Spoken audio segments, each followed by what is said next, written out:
In today's Training Focused, I want to talk about what should go on with the first responding officer at a death scene. One big mistake that can occur on any investigation, death scene or otherwise, is the first responding officers not doing what they should do, and then it sets up a domino effect of failure, sometimes unrecoverable throughout the entire investigation. So let's talk about what some of those are. Whenever there's a call of anything, and we're going to go ahead and assume that this is a shooting call, possible suicide, but in some way it's a death, responding officers many times don't respond to the scene correctly and secure the immediate surroundings of the scene. Sometimes that's because they don't know really what they're being sent to and what's going on, and that causes a little bit of confusion. But they respond with a, we'll see what happens when I get there type of a thing. Now, if it's a shooting, everybody's all on high alert, and people are running lights and sirens, and someone possibly died by suicide with the shooting, and they get there, and they go in, and they find the person there. And then, side note here, one of the worst things they do is there's nobody in the back bedroom or in the basement or wherever it is, and there's no reason to remove a gun. But across this nation, I talk to people at conferences and trainings, and patrol officers are picking up guns from suicides or shootings of any kind and securing them in their vehicle. That is the worst thing a patrol officer can do. Secure the scene. Nobody will get hurt with that gun. But everybody has this heightened excitement of, it's a gun, let's get it secured. There's so many things that can happen. It can mess things up. The location of the gun, how the gun got there, is it a proper, improper? Lots of things. Investigators need the gun in place as it was found when you first got there. So, secondly, uniformed officers may not stop or detain people leaving or milling around. If there are people leaving the scene or standing around talking or whichever, those people need separated. They need to be secured in some way and separated. I understand that one officer can't do everything, so it may mean that you have to have other officers there, but they all need separated. And then another problem is multiple officers arriving at a scene, getting things secured and taken care of, and then they stand around and talk, waiting on coroner, waiting on maybe the crime scene unit, waiting on detectives. They're too close to the scene, and they're adding and or taking away evidence because they're gathering around talking in an area that should be a secure area. So with all of that, here's what happens. There's oftentimes an officer will not notify an investigator. They either notify them late or they don't notify them at all because they may assume the death is a natural. They may assume the death is a suicide, depending on your department policy.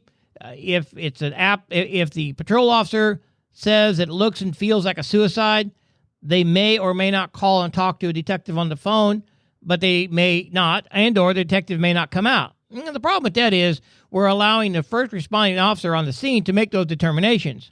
Now, is that an officer that's got lots of experience and training in death investigations and what scenes should look like? Or is this, a 1 or 2 year officer that's only seen a handful of death and really has never worked anything? They're letting them make the determination of whether or not it's natural suicide or does it look suspicious or not. And by allowing that officer to make that determination of whether it's a natural or suicide or not sure, then obviously that could be a big mistake if they don't know what they're looking at. And then, as I said before, not detaining people present at the scene.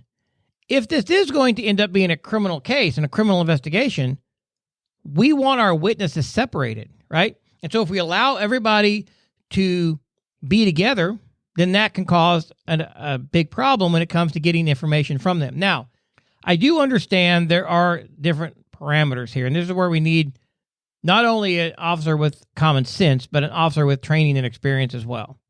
If there is an older person that has died in their sleep, and true enough, the initial observations does not look criminal, and you've got, grandma and an adult child and a couple of neighbors, they all come over because Mildred called people and said, hey, my husband just died.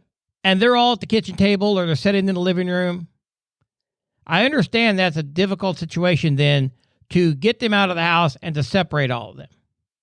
And it's probably not even needed. I'm not suggesting that we do that in those cases.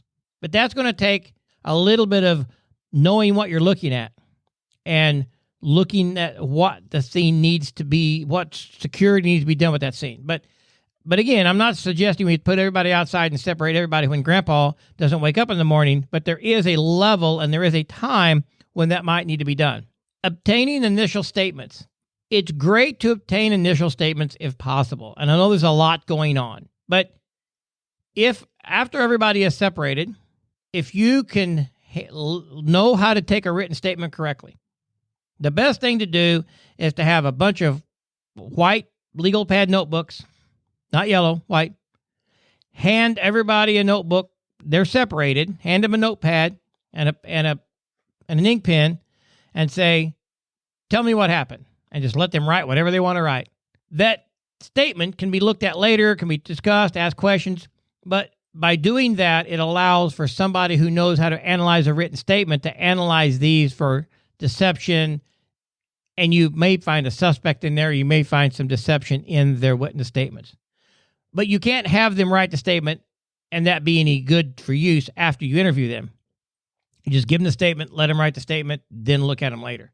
Then, another thing that causes problems for investigators later is the initial officers do not set the scene boundaries big enough to prevent contamination of the scene. They might stretch some yellow tape around, but the yellow tape isn't stretched very far, and the scene is kind of closed in on itself. Now, I'm not, again, if it's inside the house, then I would suggest that there be no bystanders in and around the yard, the property. Each scene is going to dictate a little bit different. But making a really, really tight scene with your yellow tape means that people inside the yellow tape certainly is inside the scene and sometimes too close, or the people on the outside, they're outside the yellow tape, but the yellow tape's too close to the scene. So that's something that will cause us as investigators problems when the patrol officers or initial responding officers don't do that correctly at the beginning and then not taking initial photographs. The scene, the people around the scene, the bystanders, the body, around the body, there needs to be some initial photographs taken. Now, again, I'm going to go back and say I understand that I am putting a lot of responsibility on the first officer on the scene. So that may mean that we need to get other officers there to help because it's hard to secure a scene, separate witnesses, put up your yellow tape if you need to, take photographs, get witness statements. I understand one person can't do all of that. So we legitimately are going to have more people. But not taking initial photographs within a few minutes after somebody arrives on the scene can hurt the investigation later. Because you might have EMS arrive who will move the body and move items around we may not know that it was ever there and or it can't be put back really correctly. It could be several hours by the time your coroner or medical examiner gets to the body. It could be an hour or more maybe for detectives to get there. There's all kinds of things could happen. And bodies continue to change after death. Depending on the environment, an hour can make a lot of changes to that body. So when the coroner, MDIs, and or detectives, when they're looking at the body, trying to determine things like time of death, rigor mortis, lividity, things like that, the sooner they get to the body, the better, obviously. But if they can see some photographs of the body, it will help them look at, what am I looking at when I first got there? Here's the photograph when the officer first got there. There's an hour and 30 minutes in between. I can account for some of these changes. And then we're talking about the crowd, taking pictures of people that are in the crowd that is around the area. That might lead to your suspect. I know years ago when I took some arson investigation courses, one of the things that was taught was when there's a building on fire, probable arson, there's a crowd gathering, someone needs to be taking pictures of that crowd. And not just once, but several times throughout the working fire. Because it is not uncommon for the arsonist to be in the crowd to watch the building burn. So start eliminating those people, who those people are, where they're at in the crowd, when they arrived, when they left, were they the last ones there. Those things will really help to guide towards a suspect, oftentimes, not always, but oftentimes. No different in a homicide case. Or maybe a body is found somewhere in a park or found somewhere.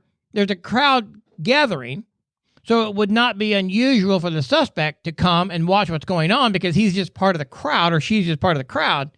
So taking pictures of those people will certainly help.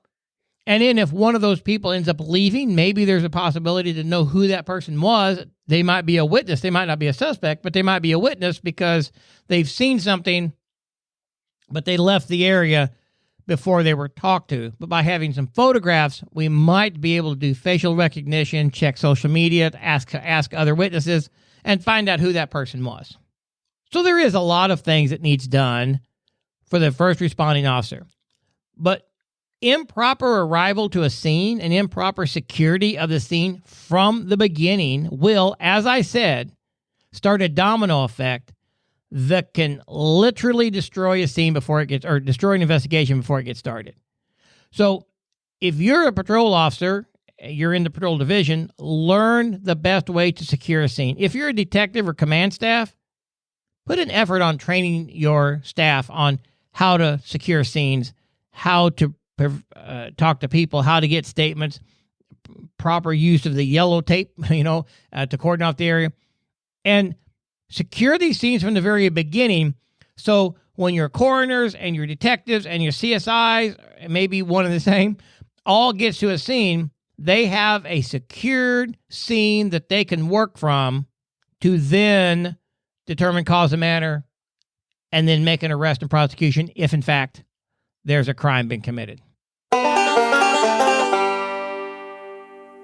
Are you wanting to further your education in death investigation, or maybe you're looking to enter the field? The Death Investigation Academy is where you need to start. With accredited training, both online and in classroom, you're sure to find the courses and education you are looking for. The Death Investigation Academy is nationally recognized and is a proven leader in education for the medical legal death investigation industry as well as law enforcement. Check out the Academy today by clicking over to deathinvestigation.training. Again, that's www.deathinvestigation.training.